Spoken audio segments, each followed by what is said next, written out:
এই মুহূর্তের বড় খবর, আপনারা হয়তো তার মধ্যে অনেকেই জেনে গেছেন যে 15, 16 ও 17 তারিখে জনকল্যাণ শিবির বলে ক্যাম্প হচ্ছে এবং এই ক্যাম্প কোথায় হবে। তো এই বিষয় নিয়ে আজকে ভিডিওতে আলোচনা করব এবং এই ক্যাম্পে কি কি কাজ হবে সমস্ত বিষয় নিয়ে আলোচনা করব। তাই ইউটিউব থেকে দেখে থাকলে চ্যানেলটাকে সাবস্ক্রাইব করবেন, যারা ফেসবুক থেকে দেখছেন ফলো করে যুক্ত থাকবেন এইরকম আপডেট পাওয়ার জন্য। তো দেখুন বন্ধুরা, সরকার থেকে বড় ঘোষণা করা হয়েছে যে প্রত্যেকের এলাকাতে কিন্তু 15, 16 আর 17 তারিখে জনকল্যাণ শিবির মানে ক্যাম্পের আয়োজন করা হয়েছে। এই ক্যাম্পে কি হবে, এই ক্যাম্পে কিন্তু প্রত্যেকটা মানুষ তাদের যে প্রকল্পের টাকা তারা পায়নি বা পাবেন বা পাওয়ার যোগ্য তারা কিন্তু আবেদন করতে পারবেন। যেমন অন্নপূর্ণা ভান্ডারের কেউ যদি এখনো ফর্ম ফিল আপ করে না থাকেন, তারা কিন্তু সেই ক্যাম্পে গিয়ে আবেদন করতে পারবেন। কোথায় হবে ক্যাম্পগুলো?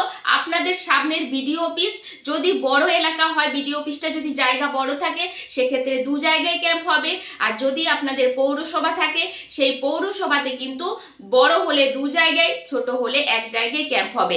আপনাদের ডকুমেন্টস নিয়ে আপনারা 55টি, মোট 55টি প্রকল্পের কিন্তু আবেদন হবে সেখানে এবং ভুল সংশোধন হবে।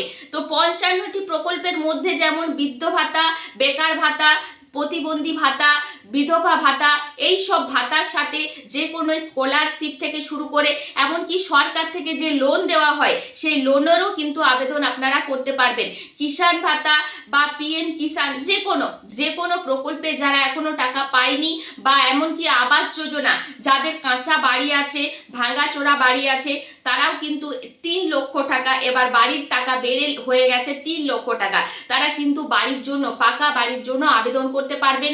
যাদের টয়লেট নেই, বাথরুম নেই, তারা কিন্তু আবেদন করতে পারবেন। তো যে কোনো প্রকল্পের আপনারা স্কলারশিপের জন্য আবেদন করতে পারবেন, লোনের জন্য আবেদন করতে পারবেন। যারা অন্নপূর্ণা ভান্ডারের এখনো ফর্ম ফিল আপ করেননি, অফলাইনে ফর্ম ফিল আপ করতে চাইছেন, তারাও কিন্তু ডকুমেন্টস নিয়ে গিয়ে ফর্ম ফিল আপ করে সেখানে আবেদন করতে পারবেন, ফর্ম জমা দিতে পারবেন। তো প্রচুর আবেদন হবে সেখানে মানুষের জনকল্যাণের জন্য কিন্তু এই শিবির করা হচ্ছে। দুয়ারি সরকার, যেমন আগের সরকারে দুয়ারি সরকার হতো ঠিক সেভাবেই হবে, তবে এই যে দুয়ারি সরকার হতো সেটার নাম ছিল দুয়ারি সরকার, এটার নাম হচ্ছে জনকল্যাণ শিবির। মোট 55টি প্রকল্পের আবেদন আপনারা করতে পারবেন।